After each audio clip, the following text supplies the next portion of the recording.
Hi everyone, today I'm going to show you how to use the Instagram story polls to get a real-time feedback from your audience. Super useful for engagement and insights. And here's how to do it. First, open the Instagram app and swipe right to open the story camera. Then here, capture a photo, record a video, or upload something from your gallery. Then tap the sticker icon at the top and select the poll.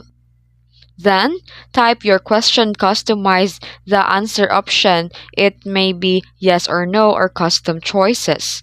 Then, position the poll anywhere on your story and resize if needed. Then after that, tap your story to post it and now your followers can now vote instantly. And here to view the votes or the result, just swipe up on your story and check who voted and how.